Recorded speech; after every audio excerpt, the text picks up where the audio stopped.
خب امروز میخوایم بریم سراغ یک کتاب خیلی جالب و راستش یکم تکون دهنده به اسم جدایی بزرگ. این کتاب میگه یه اتفاق خیلی بزرگ، یه تحول عظیم همین الان داره میفته. نه توی جامعه، نه توی سیاست، بلکه توی سلولهای بدن ما. و شاید شما هم یه چیزایی حس کرده باشید. همه چیز از یه سال خیلی ساده شروع میشه. تا حالا شده نمیدونم وسط یه خیابون شلوغ راه برید و یا حس کنید همه چی انگار مصنوعیه، انگار یه صحنه است و همه دارن نقش بازی میکنن، یه حس غریب که انگار دیگه به اینجا تعلق ندارید. حالا بذارید یه چکلیست سریع با هم مرور کنیم ببینید کدومش براتون آشناست. سردردهای بیدلیل یا یه صدای زنگ توی گوشتون، الگوی خوابتون به هم ریخته و شدیداً تغییر کرده، هی اعداد تکراری مثل 11 میبینید، یا این حس که دوستای قدیمیتون دیگه اصلاً حرف شما رو نمیفهمن. و از همه مهمتر همون حسی که گفتم، اینکه دنیا مثل یه نمایش ساختگی به نظر میاد. اگه حتی با یکی از اینا هم سرتون رو تکون دادید، این کتاب یه پیام خیلی مهم براتون داره. نترسید، شما دیوونه نشدید. اینا علائم یه تغییر خیلی عمیقن. به این فرایند میگن شیفتینگ یا تغییر. کتاب میگه این یه چیزی نیست که از بیرون کسی به ما تحمیل کنه. نه، این یه تحول کاملاً درونی و سلولیه. یعنی چی؟ یعنی انگار کل بشریت داره از یه فیلتر انرژی رد میشه. یه فیلتری که آدما رو بر اساس سطح آگاهیشون به 2 گروه کاملاً مجزا تقسیم میکنه. و اینجاست که داستان واقعاً جالب میشه. ایده اصلی اینه که همین الان 2 دنیای کاملاً متفاوت کنار هم وجود دارن. این جدایی فقط یه تئوری نیست. داره توی خونه هامون، سر کارمون، همه جا اتفاق میفته. ببینید، یه طرف ماجرا چیزیه که کتاب بهش میگه ماتریکس 3 بعدی. دنیای ترس، دهی، جنگ، بیماری و ذهنیت قربانی بودن. همون آشوب همیشگی. اما طرف دیگه بعد 5 قرار داره. دنیای صلح، اعتماد، عشق، خودشفابخشی و آگاهی خالق بودن. جایی که یه آرامش و جریان درونی حاکمه. و نکته دیوانه کنندش اینه 2 نفر میتونن روی یک کاناپه کنار هم بشینن ولی هر کدوم توی یکی از این 2 دنیای کاملا جدا زندگی کنن. کتاب یه استعاره عالی برای این موضوع داره. میگه زمین مثل یه رادیوه که موجش از AM رفته روی FM. خب بعضیا میتونن این موسیقی جدید و شفاف رو بشنون، ولی اونایی که گیرندشون هنوز روی موج قدیمیه فقط پارازیت میشنون. اونایی که روی فرکانس ترس و خشم قفل شدن فقط نویز و آشوب رو تجربه میکنن. اما اونایی که خودشون رو با فرکانس جدید و آگاهی هماهنگ کردن، اونا دارن موسیقی زیبای هستی رو میشنون.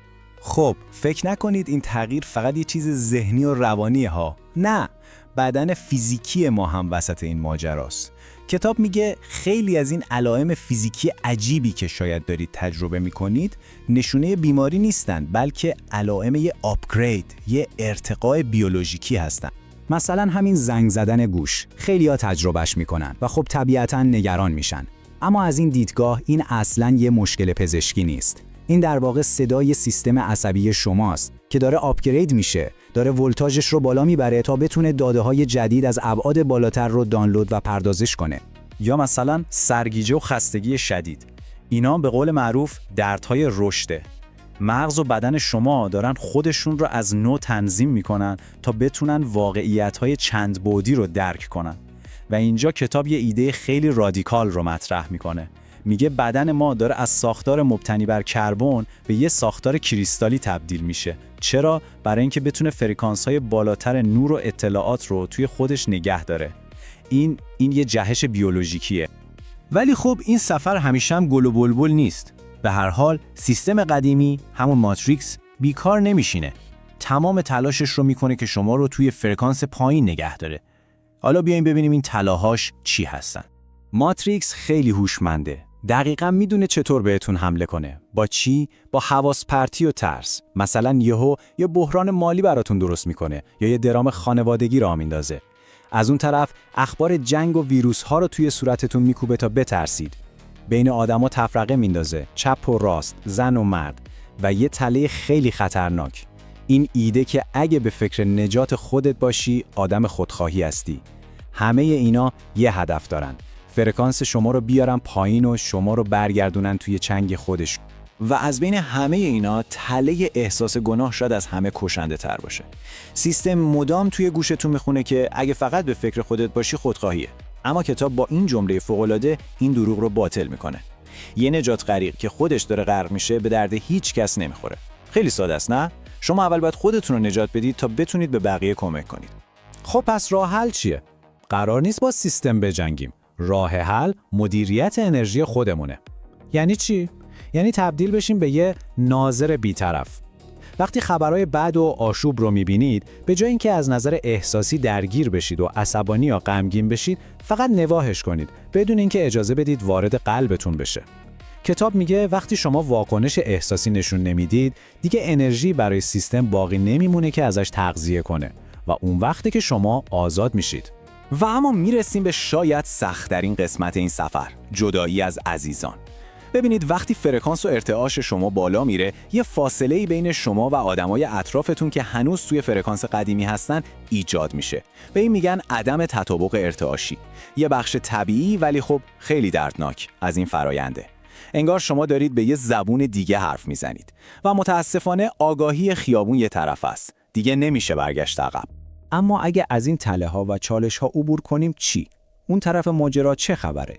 خب اینجاست که میرسیم به بخش هیجان انگیز داستان، پاداش‌ها و قدرت‌های آگاهی بعد پنجم. قانون بازی توی دنیای قدیم، توی ماتریکس سه‌بعدی این بود: باید سخت کار کنی، بجنگی، رقابت کنی تا به چیزی که میخوای برسی. اما قانون جدید توی بعد پنجم کاملا متفاوته. میگه ارتعاشت رو با خواستت هماهنگ کن، باور کن که از قبل داریش و بعد دریافتش کن. استعاره کتاب فوق‌العاده است. به جای اینکه با تور بیفتی دنبال پروانه ها، یه باغ قشنگ بساز. پروانه ها خودشون میان سمتت. و این باغ جدید، این آگاهی جدید چه قدرت‌هایی به ما میده؟ تجلی فوری خواسته ها، شهود فوق‌العاده قوی و حتی تلپاتی، توانایی خودشفابخشی و بازسازی بدن و یه جور جاذبه و کاریزمای درونی. کتاب تاکید میکنه اینا قدرت‌های ماورایی و عجیب و غریب نیستن. اینا توانایی‌های طبیعی یه انسان هستن که به پتانسیل کامل خودش رسیده. اما بلیت ورود به این بعد پنجم چیه؟ یه فرایند خیلی خیلی مهم درونی به اسم کار روی سایه. یعنی چی؟ یعنی نمیشه با کوله‌باری از خشم، شرم و زخم‌های قدیمی وارد این دنیای جدید شد. باید با اینا روبرو بشیم. با اون اژدهای درونی خودمون بدون قضاوت آشتی کنیم، دیگران رو ببخشیم تا اون تناب‌های انرژی که ما رو به گذشته وصل کرده پاره بشن. این زخم‌ها دوباره میان بالا، نه برای اینکه اذیتمون کنن، بلکه برای اینکه بالاخره دیده بشن و برای همیشه رها بشن. و همه اینها ما رو میرسونه به نقطه پایانی، به اینکه انتخاب نهایی همین الان جلوی روی ماست. این لحظه‌ای که توش هستیم یه پنجره زمانی فوق‌العاده حیاتیه. کتاب روی یه تاریخ خاص دست میذاره، سال 2026. میگه این تاریخ زمانیه که دروازه نهایی میشه، یعنی این جدایی، این فیلتر شدن قطعی میشه و دیگر راه برگشتی نیست. یه جور حس فوریت کیهانی به آدم میده نه؟